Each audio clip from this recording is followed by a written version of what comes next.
Au cabinet médical du Mistral, Gabrielle annonce à Myrtha et Robert qu'ils ont bien attrapé une IST, la chlamydiose.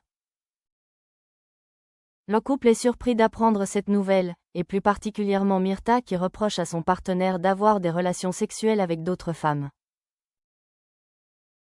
De retour à la résidence Massalia, Myrtha fait une crise de jalousie à Robert. Ce dernier lui promet qu'il ne couche pas avec d'autres femmes. Au même moment, Jules surprend la conversation et demande des explications à son grand-père et à Myrtha. Robert finit par dire la vérité à son petit-fils. Jules veut absolument écrire un article sur le sujet, car les IST chez les personnes âgées sont de plus en plus courantes. Robert accepte la demande de son petit-fils, contrairement à Myrtha, qui refuse catégoriquement que sa vie privée soit ainsi dévoilée. Alors, Robert va-t-il tout révéler? Au cabinet médical du Mistral, Gabrielle ausculte Jennifer, Diane Dassigny, après sa chute de la veille, lorsqu'elle s'est introduite illégalement chez Madeleine. La jeune femme lui révèle la vérité au sujet de son effraction et de l'agression qu'elle a subie par un inconnu. Gabrielle ordonne à Jennifer de se rendre à la police. Si vous n'en parlez pas à Samuel, Iñaki Lartigue, c'est moi qui le ferai. Mais comme à son habitude, Jennifer ne se laisse pas faire et se met à faire du chantage à son collègue. De son côté, Barbara, Léa François, raconte son excursion de la veille à Louis.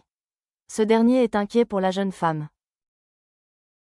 La raison? Elle ne portait pas de cagoule au moment des faits, et craignait qu'elle n'ait été filmée. Pour en avoir le cœur net, Louis Roby décide de se rendre sur les lieux en compagnie de sa nouvelle amie et plus affinité. En arrivant, Louis inspecte le hall de la résidence et découvre une caméra de vidéosurveillance. Barbara réalise qu'elle s'est probablement faite filmer lors de son intrusion chez la vieille dame. Elle commence à s'inquiéter pour elle et son amie, Jennifer. Les deux femmes se retrouvent au Mistral pour faire un point en urgence. Jennifer annonce à Barbara qu'elle a piqué le badge de police de son petit ami, Samuel, afin de se faire passer pour une enquêtrice. Objectif? Récupérer les images de vidéosurveillance. Quelques minutes plus tard, les deux femmes se rendent chez le voisin de Madeleine.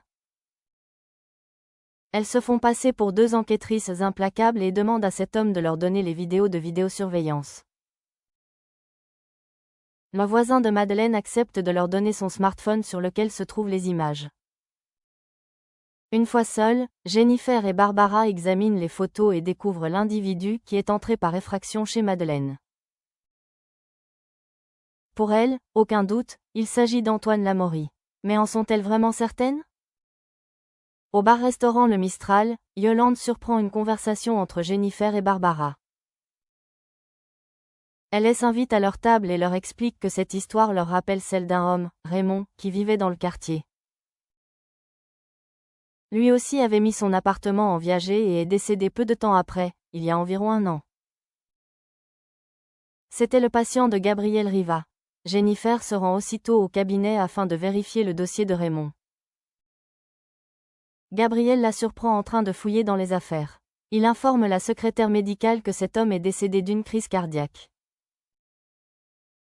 Au fil de la discussion, Gabrielle commence à avoir des doutes sur la vraie cause de la mort de son ancien patient. En fin de journée, Jennifer retrouve Barbara au Mistral. Elle lui annonce que Raymond a connu la même tragédie que Madeleine. En effet, l'acheteur de l'appartement en viager n'était autre que Antoine Lamaurie. Jennifer a une idée pour faire tomber ce meurtrier, mettre l'appartement de Barbara en viager. Ce n'est pas tout, pour rendre l'annonce plus crédible, elle aimerait que Yolande se fasse passer pour la vendeuse. Alors, cette dernière va-t-elle accepter?